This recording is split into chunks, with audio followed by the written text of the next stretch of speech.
گنبد خضرا کانفرنس میں حاضری کی سعادت حاصل کیے ہوئے عوام اہل سنت، عزیز ننہال بچوں، اسلامی رشتہ کی ماں اور بہنوں، السلام علیکم ورحمۃ اللہ وبرکاتہ۔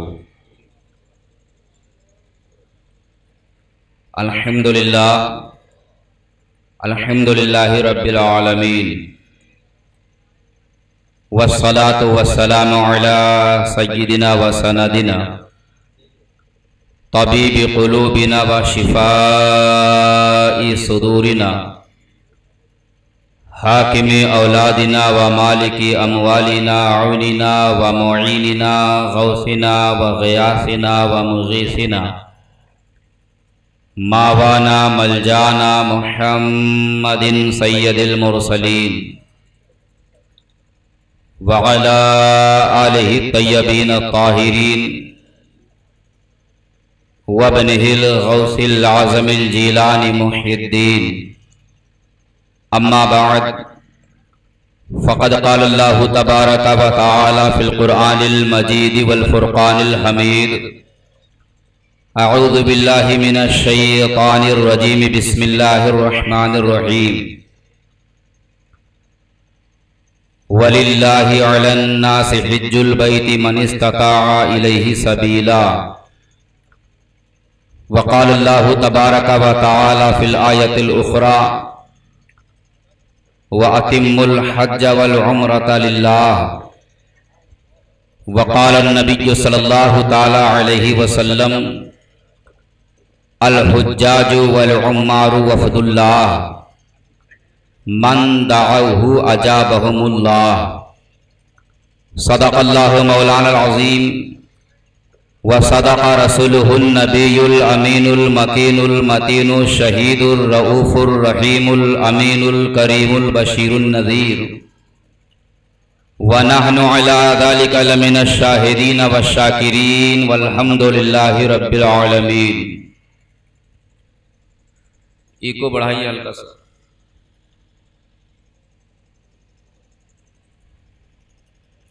عزیزان ذی وقار،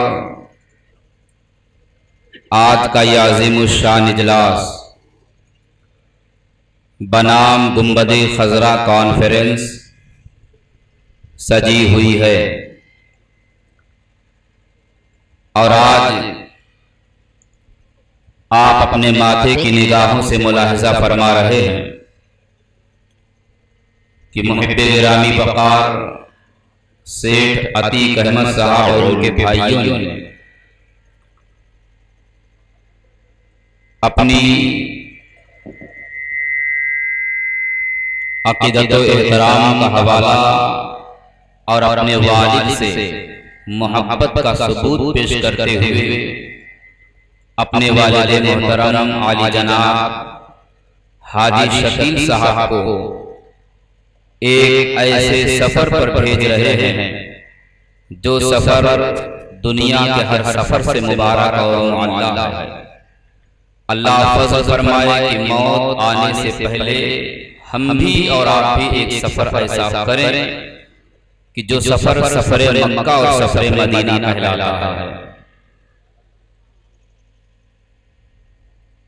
جو حضرات ادھر ادھر تشریف فرما ہیں، میں ان سے گزارش کروں گا کہ آپ محفل پاک میں حاضر ہو جائیں۔ ابو نور میں پے کر مدینہ آنے والا ہے، بھلے ابو نور میں پے کر مدینہ آنے والا ہے۔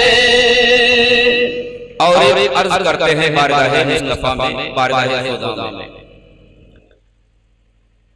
جو دیکھے ان کا نقش پا خدا سے وہ نظر مانگو،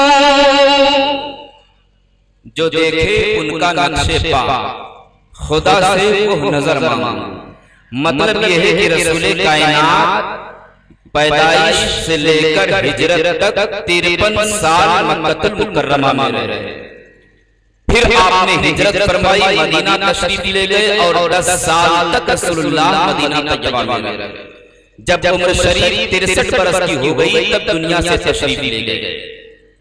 تو مکہ مکرمہ میں نبی رہے، مدینہ طیبہ کے اندر نبی رہے۔ تو رسول اللہ صلی اللہ علیہ وسلم مکہ کی گلیوں میں چلتے ہوئے نظر آتے، مدینہ طیبہ کی گلیوں میں چلتے ہوئے نظر آتے۔ حضرات ہم اور آپ جب چلتے تھے، بالوں اور ریت پر اور دھول پر ہمارے قدموں کے نشان چھپ جاتے ہیں۔ حضرات مگر رسول کائنات صلی اللہ علیہ وسلم جب چلتے ہیں تو ریت پر رسول اللہ کے قدموں کا نشان تو بن ہی جاتا تھا، دھول پر رسول اللہ کے قدموں کا نشان تو بن ہی جاتا تھا، بالوں پر رسول اللہ کے قدموں کا نشان تو بن ہی جاتا تھا۔ رسول کائنات کے قدموں کی نشان یہ تھی کہ جب رسول کائنات اگر سخت پتھر پہ بھی قدم رکھتے تو رسول اللہ کا قدم پڑتے ہی پتھر موم کی طرح پگھل کے نرم ہو جاتا تھا، اور رسول اللہ کے پائے مقدس کا نقش اپنے سینے میں محفوظ کر لیا کرتا تھا۔ آج بھی وہ پتھر پوری دنیا میں جہاں جہاں پایا جاتا ہے اسے قدم رسول کہا جاتا ہے۔ ہمارے علاقے بہرائچ یوپی کی سرزمین پر، بہرائچ شریف کی سرزمین پر قدم رسول کی بلڈنگ ہے، اور قدم رسول کے اندر ایک پتھر ہے جس پتھر پر رسول اللہ کے قدموں کا نشان موجود ہے، جس کو قدم رسول کہا جاتا ہے۔ کبھی بھی کہنے والا شاعر نے کہا تھا کہ سر پہ رکھنے کو مل جائے اگر نالے پاک حضور، سر پہ رکھنے کو مل جائے اگر نالے پاک حضور، تو کہے تاجدار ہم بھی ہیں۔ اور بریلی کے امام احمد رضا خان نے عرض کیا تھا کہ یا رسول اللہ ذرے چھڑ کر تیری پیزاروں کے، ذرے چھڑ کر تیری پیزاروں کے تاج سر بنتے ہیں سیاروں کے۔ یا رسول اللہ آپ کے نالے مقدس سے جو ذرے چھڑ جاتے ہیں وہ بادشاہوں کے سروں کے تاج بن جایا کرتے ہیں۔ تو ہم شہر مدینہ میں جب پہنچیں گے تو خدا سے دعا مانگیں گے، اے مولا ہماری نگاہوں میں وہ قوت عطا فرما دے، ہماری نگاہوں میں وہ طاقت عطا فرما دے۔ اس مدینہ کی گلیوں میں نبی چلے ہوں گے تو نبی کے قدموں کا نشان مدینے کی گلیوں میں پڑا ہوگا۔ اے خدا ہمیں وہ نظر عطا فرما دے کہ ہم اپنی نگاہوں سے مدینہ کی گلیوں میں رسول اللہ کا قدم رسول دیکھ لیں، رسول اللہ کے قدم رسول کی زیارت کر لیں۔ اگر رسول اللہ کو نہ دیکھ سکیں تو کم سے کم مدینہ کی گلیوں میں قدم رسول کو دیکھ لیں۔ اگر قدم رسول ہی کو دیکھ لیں تو ہمارے مقدر کی معراج ہو جایا کرے گی۔ یا رسول اللہ جب تک بکے نہ تھے کوئی پوچھتا نہ تھا، اور تم نے مجھے خرید کے انمول کر دیا۔ اس لیے وہ نظر حضور کا شریعہ مانگتے ہیں اور عرض کرتے ہیں یا خدا جو دیکھے ان کا نقش پا خدا سے وہ نظر مانگوں، جو دیکھے ان کا نقش پا خدا سے وہ نظر مانگوں، چراغ دل چراغ دل چل لے کر مدینہ آنے والا ہے، چراغ دل چل لے کر مدینہ آنے والا ہے۔ پڑھیے مچل کر درود پاک اللہم صلی علی۔ نہیں آیا بھائی، اسٹینڈ نہیں آیا تمہارا، اسٹینڈ نہیں آیا۔ اللہ رب محمد صلی اللہ علیہ وسلم، نحن عباد محمد صلی اللہ علیہ وسلم۔ ایک مرتبہ چھوٹ کے پڑھیے درود پاک اللہ رب محمد صلی اللہ علیہ وسلم، نحن عباد محمد صلی اللہ علیہ وسلم۔ حضرات امام عشق محبت، کنز الکرامت، جبل الاستقامت، منبع محبت، مصدر خیر و برکت، آیات من آیات اللہ، معجزات من معجزات رسول اللہ، الشیخ امام احمد رضا خان علیہ رحمت و رضوان ہمارے نبی تمہارے نبی کی شان عظمت کو بیان کرتے ہیں اور شان رفعت کو بیان کرتے ہیں۔ آج گنبد خضرا کانفرنس میں ہم حاضری کی سعادت حاصل کیے ہوئے ہیں۔ انشاءاللہ حاجی معین الدین صاحب اور حاجی شکیل صاحب کعبۃ اللہ کی زیارت سے سرفراز ہوں گے، گنبد خضرا کی زیارت سے سرفراز ہوں گے۔ حضرات کون گنبد خضرا؟ وہ گنبد خضرا جہاں پہ ہم نبیوں کے نبی تشریف فرما ہے. کون گنبد خضرا؟ وہ گنبد خضرا جہاں رسولوں کے رسول تشریف فرما ہے, آمینہ کے لال تشریف فرما ہے, عبداللہ کا لخت جگر تشریف فرما ہے, آمینہ کے نور نظر تشریف فرما ہے, جن کی شان عظمت کو بیان کرتے ہوئے اور شان رفعت کو بیان کرتے ہوئے بریلی کے تاجدار نے عرض کیا تھا کہ یا رسول اللہ سب سے اعلیٰ وہ اولا ہمارا نبی, سب سے اعلیٰ وہ اولا ہمارا نبی, سب سے بالا وہ اولا ہمارا نبی, سب سے بالا وہ اولا ہمارا نبی, اپنے مولا کا پیارا ہمارا نبی, دو عالم کا دولا ہمارا نبی. کیا خبر کتنے تارے کھلے چھپ گئے پر نہ ڈوبے نہ ڈوبا ہمارا نبی. سب چمک والے وجود میں چمکا کیے, اندھے شیشوں میں چمکا ہمارا نبی. جیسے سب کا خدا ایک ہے ویسے ہی, جیسے سب کا خدا ایک ہے ویسے ہی, ان کا ان کا تمہارا ہمارا نبی. اور کون دیتا ہے دینے کو منہ چاہیے, کون دیتا ہے دینے کو منہ چاہیے, دینے والا ہے سچا ہمارا نبی. لوگ اپنے محبوب کے چلوں کی تعریف کرتے ہیں, بریلی کے رضا نے کہا میرے محبوب کے چلوں کی تعریف تو ہے ہی, اور میرے محبوب کے تلوں کا حال یہ ہے کہ کس کے تلوں کا بھون ہے آپ حیا, کس کے تلوں کا بھون ہے آپ حیا, وہ چاہے مسیح ہمارا نبی. اللہ تبارک و تعالی ارشاد فرماتا ہے وَلِلَّهِ عَلَى النَّاسِ حِجُّ الْبَيْتِ مَنِ اسْتَطَاعَ إِلَيْهِ سَبِيلًا. وَلِلَّهِ اللہ کے لیے عَلَى النَّاسِ لوگوں پہ فرض ہے حج البیت کعبۃ اللہ کا حج کرنا. کن لوگوں پر؟ من استطاع الیہ سبیلا, جو خانہ کعبہ کی جانب جانے کی طاقت رکھتے ہیں, کعبۃ اللہ جانے کی استطاعت رکھتے ہیں. حضرات ایسے لوگوں پر کعبۃ اللہ کا حج کرنا فرض ہے جو کعبہ جانے کی حیثیت رکھتے ہیں, جو کعبۃ اللہ جانے کے زیادہ راہ کا انتظام کر سکتے ہیں, جو بآسانی کعبۃ اللہ جا سکتے ہیں. اور کعبۃ اللہ جانے کے لیے آنے اور جانے کا جو خرچ ہے اور جانے کے بعد بیوی بچوں کے خرچے پانی کا جو انتظام ہے, یہ سارا انتظام کر کے اور جانے کا خرچہ ہو آنے کا خرچہ ہو, اگر اللہ نے اتنی دولت دے دی ہے تو کعبۃ اللہ کا حج فرض ہو چکا ہے. آج اتنی نادانیوں کے ساتھ ہم کعبۃ اللہ کے حج جو ہے نعرہ رسالت مسلمانان علیہ سنت حضرت علامہ مفتی کمال اختر صاحب قبلہ, نعرہ تکبیر, نعرہ رسالت. بہت اچھا ماشاءاللہ سبحان اللہ. آپ ملاحظہ فرما رہے ہیں کہ خلیفہ حضور تاج الشریعہ ناشر مسلک اعلیٰ حضرت مبلغ حق و صداقت حضرت علامہ مولانا مفتی کمال اختر صاحب قبلہ شیخ العدد دارالعلوم الحق چرہ محمد فیض آباد مکمل شان خطابت کے ساتھ انہوں نے اسٹیج ہو چکے ہیں. ان قریب حضور والا کا خطاب نایاب آپ سماعت کرنے والے ہیں. بہت مختصر انداز میں یہ محفل پاک کا اختتام ہونے والا ہے, اس لیے بس تھوڑی دیر کے لیے آپ ہمارا بیان سماعت کریں, اس کے بعد نعت مدد کے اشعار ہوگی, پھر خطیب اہل سنت کا بابا بار انشاءاللہ خطاب نایاب ہوگا. منع کر رہے ہیں استغفر اللہ ربی من کل ذنب واتوب الیہ, پورا مجمع جی لگا کے مرنا کہہ دیجئے یا رسول اللہ, اور بلند آواز سے کہ یا رسول اللہ.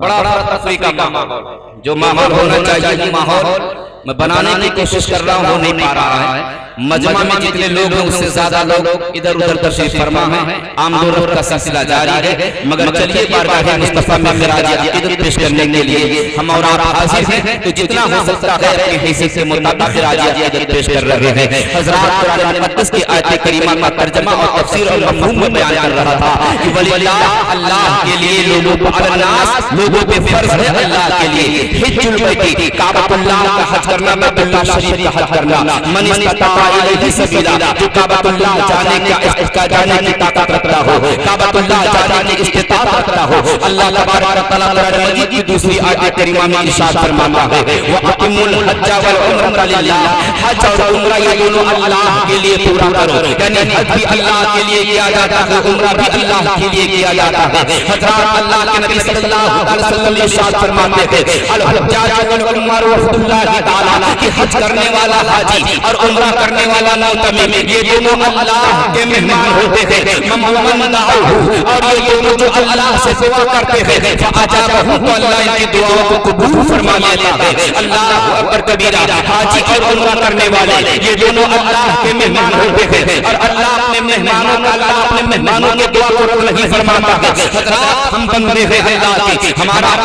میزبانی کا عالم یہ ہے کہ جب کوئی مہمان ہمارے گھر آ جاتا ہے ہم میزبانی کا حق ادا کرتے ہوئے پوری کوشش کرتے ہیں کہ مہمان کو کسی چیز کی تکلیف نہ ہونے پائے. مہمان کے کھانے کا انتظام اچھا ہم کرتے ہیں, مہمان کے پینے کا اچھا انتظام ہم کرتے ہیں, مہمان کے سونے کا اچھا انتظام کرتے ہیں, مہمان کے اٹھنے بیٹھنے کا ہم اچھا انتظام کرتے ہیں. ارے جب ہم بندہ ہو کر کے اپنے گھر آئے ہوئے مہمانوں کا اتنا خیال رکھتے ہیں تو جو خالق کائنات ہے, جو یہ حاجی اور عمرہ کرنے والے, جب یہ اللہ کے مہمان ہوتے ہیں اور کعبۃ اللہ جو اللہ کا گھر ہے جو تعظیماً لوجہ اللہ, جو تعظیماً لوجہ اللہ, تشریفاً لوجہ اللہ, کعبۃ اللہ کو اللہ کا گھر کہا جاتا ہے, اللہ کو اللہ کا گھر کہا جاتا ہے. پھر جو حاجی اور جو عمرہ کرنے والا اللہ کے گھر کا مہمان ہو جاتا ہے, پھر اللہ تبارک و تعالیٰ اپنے مہمانوں کا کتنا خاص خیال فرماتا ہے, اہتمام فرماتا ہے کہ اللہ تبارک و تعالیٰ کی بارگاہ میں بیت اللہ شریف کا جو مہمان بن کر کے جاتا ہے اللہ تبارک و تعالیٰ ان کی دعا کو قبول فرما لیتا ہے اور ان کی دعا کو رد نہیں کرتا ہے. اسی لیے اللہ کے نبی ارشاد فرماتے ہیں جب کوئی حاجی حج کرنے کے لیے جا رہا ہو تو جا کر کے اس سے ملاقات کرو اور سلام کرو اور حاجیوں سے دعا کرایا کرو. اس لیے کہ یہ حاجی کسی اور دنیا دار کے مسافر نہیں ہے, یہ خدا کا کردار کے مسافر ہوا کرتے ہیں. دنیا کا کسی عام انسان سے اگر دعا کراؤ ہو سکتا ہے دعا قبول نہ ہو, مگر حاجی جو اللہ کا مہمان ہے, اللہ تعالیٰ جو حاجی جو اللہ کا مہمان ہے, اللہ کے مہمان سے دعا کراؤ گے تو اللہ رد نہیں فرمائے گا. اس لیے حاجیوں سے دعا کیا کرو, اللہ تبارک و تعالیٰ حاجیوں کی دعا قبول کر لیتا ہے اور حاجی جس کے لیے دعا کرتا ہے اللہ اس کی بھی دعا کو قبول فرما لیتا ہے. اس لیے حجاج کرام کو سفر حج پہ روانہ کرنے کے لیے اہل سنت و جماعت کے یہاں الحمدللہ بہترین معمول ہے کہ پروگرام کے ذریعہ استقبال کرتے ہوئے ہم حاجیوں کا استقبال کرتے ہیں, سفر مدینہ کی مبارکباد پیش کرتے ہیں, سفر مکہ کا مبارکباد پیش کرتے ہیں کہ حاجیوں سمندر پاؤ رکھنا شہر مدینہ میں, حاجیوں سمندر پاؤ رکھنا شہر مدینہ میں, کہیں ایسا نہ ہو کہ سارا سفر بیکار ہو جائے. اس لیے حجاج کرام کو ہم رخصت کرتے ہوئے جو ہے صلاۃ و سلام کا نذرانہ بارگاہ مصطفیٰ میں پیش کرنے کی گزارش کرتے ہیں. حاجیوں کو سلام کہتے ہیں اور حاجیوں کے ذریعہ اپنا سلام بارگاہ مصطفیٰ میں پیش کر دیا کرتے ہیں کہ اگر رسول اللہ نے کرم فرما لیا تو انشاءاللہ موت آنے سے پہلے دربار مصطفیٰ کی حاضری نصیب ہو جائے گی اور دربار مصطفیٰ کی حاضری نصیب ہو جائے گی. اللہ کے نبی ارشاد فرماتے ہیں من زار قبری وجد لہ شفاعتی, جس نے میری قبر مقدس کی زیارت کی اس کے لیے میری شفاعت واجب ہو جاتی ہے. دوسری حدیث پاک میں اللہ کے نبی ارشاد فرماتے ہیں من زار قبری بعد وفاتی کمن زارنی فی حیاتی, کہ میرے دنیا سے تشریف لے جانے کے بعد میری وفات اقدس کے بعد جو میرا امتی میرے قبر مقدس کی زیارت کر لے گا تو کمن زارنی فی حیاتی, گویا کہ اس نے مجھ کو میری زندگی میں بیدار کر لیا ہے, میری زندگی میں اس نے زیارت کر لی ہے, میری زندگی میں میرا بیدار کر لیا ہے. اللہ کے نبی ارشاد شیطان لا یتمثل بی, اللہ کے نبی ارشاد فرماتے ہیں کہ میرا جو امت خواب کے عالم میں یہ دیکھے کہ میں اپنے نبی کی زیارت کر رہا ہوں, اللہ کے نبی فرماتے ہیں اگر میرا کوئی امت خواب میں مجھے دیکھے تو وہ یقین رکھے اس نے کسی اور کو نہیں دیکھا, اس نے مجھ کو ہی دیکھا ہے. فإن الشیطان لا یتمثل بی, اس لیے شیطان میری شکل اختیار کر کے کسی امتی کے خواب میں نہیں جا سکتا ہے. وہ لوگ کا زندہ مسلمانوں اگر خواب میں تم نے رسول اللہ کا دیدار کر لیا تو تمہیں مبارک ہو کہ تم نے رسول پاک ہی کو دیکھا ہے, اور اگر خواب میں نہیں دیکھ سکے رسول اللہ کے روضے پہ حاضر ہو گئے تب بھی نبی فرماتا ہے کہ من زار قبری بعد وفاتی, میرے انتقال کے بعد جو میری قبر کی زیارت کر لے کمن زارنی فی حیاتی, تو اس نے گویا مجھے میری زندگی میں اس نے میرا دیدار کر لیا ہے. اس لیے ہمیں اور آپ کو چاہیے حج کی بھی تیاری کریں, اللہ توفیق دے تو عمرے کا بھی انتظام کر لیا کیجیے. حضرات عمرہ بھی آپ کو کرنا چاہیے. حج کے لیے ایک خطیر رقم کی ضرورت ہوتی ہے, ایک بڑے اماؤنٹ کی ضرورت ہوتی ہے. اللہ جسے توفیق عطا فرماتا ہے دولت کے اعتبار سے وہی جا سکتا ہے, اور اگر اللہ نظر کرم فرما دے تو ایسے لوگوں کو بھی حاجی بنا دیتا ہے جیسا کہ ان کے پاس کوئی دولت نہیں ہے مگر دل میں تمنا ہے, دل میں آرزو ہے, تو دولت کے بغیر بھی اللہ تبارک تعالیٰ ایسے اسباب پیدا فرما دیتا ہے کہ وہ کعبۃ اللہ کا حاجی ہو جاتا ہے. چنانچہ ایک نوجوان عاشق رسول کا واقعہ آپ سماعت کر لیجیے. ایک نوجوان ہے, دل میں حج کی تمنا ہے, وہ سوچتا ہے حج بیت اللہ کے لیے ہم جائیں گے, مگر جب دن میں بیدار ہوتا ہے تو دیکھتا ہے کہ کوئی بظاہر انتظام نہیں ہے, ہم حج بیت اللہ کے لیے کیسے جا سکتے ہیں. آخرکار تڑپ اتنی زیادہ ہو جاتی ہے, ایک رات رسول کائنات کی زیارت ہو جاتی ہے. خواب کے عالم میں رسول اللہ تشریف لاتے ہیں, ارشاد فرماتے ہیں نوجوان تو حج بیت اللہ کے لیے تڑپ رہا ہے, جا میں تیر سے آج جو بشارت دے رہا ہوں کہ اس سال تو حج کے لیے جائے گا. نوجوان خوشیوں میں مگن ہو جاتا ہے, مارے خوشی کی نیند کھل جاتی ہے. جب نیند کھلی تو رسول اللہ کی آمد کا احساس ہو رہا تھا, رسول اللہ کی بشارت کا احساس ہو, بیدار ہوتا ہے تو سوچتا ہے دولت تو ہے نہیں, آخر جائیں گے تو کیسے جائیں گے. سفر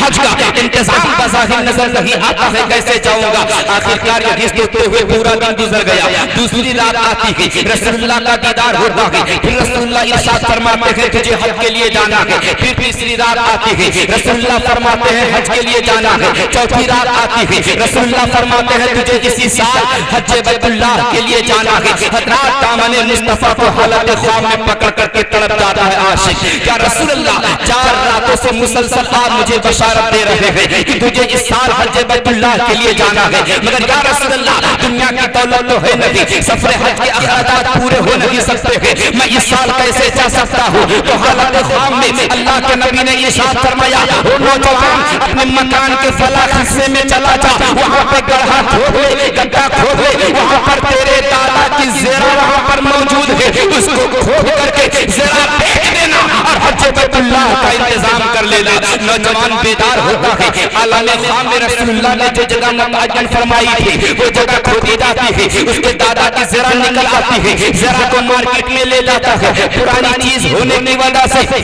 بہت زیادہ کثیر قیمت میں بکتی ہے, اور بکنے کے بعد وہ زرہ کی قیمت لے کر کے آتا ہے تو سفر حج کا انتظام ہو جاتا ہے, سفر حج کا اخراجات کا انتظام ہو جاتا ہے. اسی لیے شاعر نے کہا تھا کہ یا رسول اللہ جسے چاہا اپنا بنا لیا, جسے چاہا گھر پہ بلا لیا, جسے چاہا اپنا بنا لیا, جسے چاہا گھر پہ بلا لیا. یہ بڑے کرم کے ہیں فیصلے, یہ بڑے نصیب کی بات ہے, یہ بڑے کرم کے ہیں فیصلے, یہ بڑے نصیب کی بات ہے. بڑے یہ تاجدار بارگاہ مصطفیٰ میں حاضر ہونے کے لیے جب کشتی پہ سوار ہو جاتے ہیں اور کشتی سمندر میں چلنے لگتی ہے, حضرات سمندری طوفان آ جاتا ہے. جب سمندری طوفان آ جاتا ہے اللہ کے نبی صلی اللہ علیہ وسلم کے عاشق کے ساتھ بریلی کے تاجدار فخر زمین و زمن امام اہل سنن مجدد ملت ماضیہ موجود ملت طاہرہ آیات من آیات اللہ معجزۃ من معجزات رسول اللہ الشاہ امام احمد رضا خان علیہ الرحمۃ والرضا سکون اطمینان کے ساتھ اپنی جگہ تشریف فرما ہے.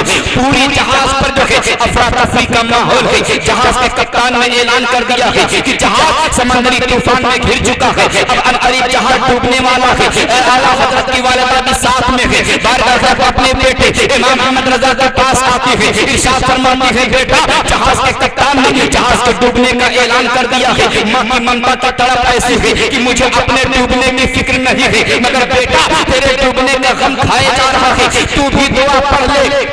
تاکہ ایمان تو بھی دعا پڑھ لے تاکہ جہاز جب ڈوب جائے تو ہم سب کو جب جہاز ڈوب جائے تو کم سے کم دعا پڑھ کر کے اور دنیا سے کلمہ پڑھتے ہوئے رخصت ہو جائے. حضرت بریلی کے تاجدار نے کہا تھا وہ امی جان اپنی جگہ پہ جا کر کے بیٹھ جائیے, اس لیے کہ میں نے وہ دعا پڑھ لی ہے کہ نبی نے فرمایا ہے اگر یہ دعا پڑھ کر کے کشتی پہ سوار ہو جاؤ تو کشتی نہیں ڈوب سکتی ہے. وہ امی جان جاؤ اطمینان سے بیٹھ جاؤ, میں نے نبی کی دعا پڑھ لی ہے جو جہاز سے ڈوب ہی نہیں سکتا. بریلی کے تاجدار نے عرض کیا تھا یا رسول اللہ آنے دو یا ڈوبو دو. حضور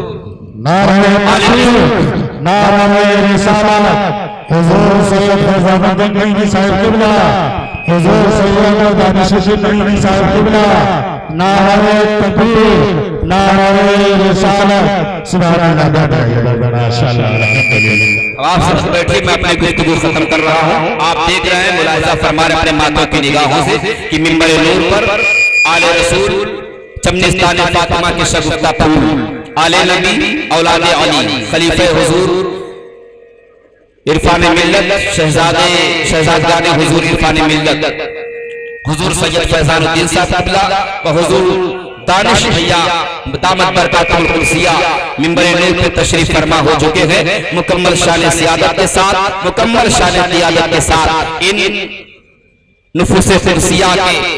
بابرکت چہرے کی زیارت سے آپ مشرف ہوتے رہے۔ حضور والا کی آمد دیکھ کر کے میں ایک شعر کہنا چاہتا ہوں، آتی ہیں کہاں روز روز ایسی ہستیاں، آتی ہیں کہاں روز روز ایسی ہستیاں، بستی ہیں جن کے دم سے ہم غریبوں کی بستیاں، بستی ہیں جن کے دم سے ہم غریبوں کی بستیاں۔ یہ آل نبی اولاد علی تشریف فرما ہے، انشاءاللہ ان کی موجودگی میں خطیب اہل سنت ناشر مسلک اعلیٰ حضرت مبلغ حق و صداقت حضرت علامہ مفتی کمال اختر صاحب قبلہ دامت برکاتہ القدسیہ شیخ العدد نور الحق چرہ محمد پور فیض آباد کا خطاب نایاب آپ سماعت فرمانے والے ہیں۔ جو لوگ ادھر ادھر تشریف فرما ہے منبر نور پہ آ جائے، بریلی کے تاجدار کی بارگاہ میں خراج عقیدت پیش کرتے ہوئے رسول اللہ کی بارگاہ میں بریلی کے تاجدار نے عرض کیا تھا، یا رسول اللہ کھاتے ہیں یا رسول اللہ، کہاں ہے یا رسول اللہ، چمک تجھ سے پاتے ہیں سب پانے والے، چمک تجھ سے پاتے ہیں سب پانے والے، میرا دل بھی چمکا دے چمکانے والے، برستا نہیں دیکھ کر ابر رحمت، برستا نہیں دیکھ کر ابر رحمت، بدوں پر بھی برسا دے برسانے والے، بدوں پر بھی برسا دے برسانے والے، یا رسول اللہ کون دیتا ہے دینے کو منہ چاہیے، کون دیتا ہے دینے کو منہ چاہیے، دینے والا ہے سچا ہمارا نبی۔ اور حضور مفتی اعظم ہند نے عرض کیا تھا، یا رسول اللہ کھاتے ہیں تیرے در کا، پیتے ہیں تیرے در کا، پانی ہے تیرا پانی، دانا ہے تیرا دانا،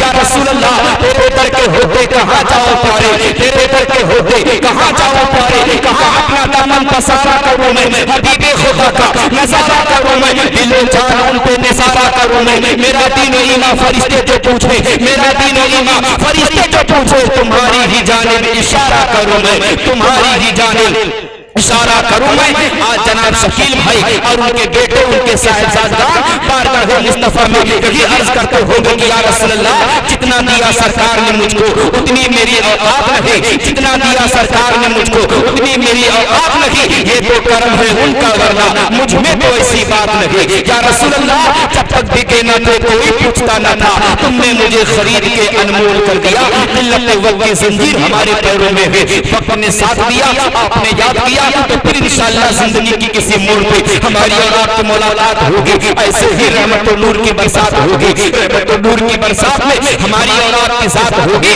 مصطفیٰ کی نعت ہوگی، مصطفیٰ کی بات ہوگی۔ چراغ جلا کے رکھ دیا ہم نے راہوں میں، چراغ جلا کے رکھ دیا ہم نے راہوں میں، راستہ آپ بھٹکے تو یاد کی قسمت میں، اسلام زندہ باد، مسلمان پائندہ باد، مذہب اہل سنت تابندہ باد، مسلک اعلیٰ حضرت رخشندہ باد، وآخر دعوانا الحمدللہ رب العالمین، السلام علیکم۔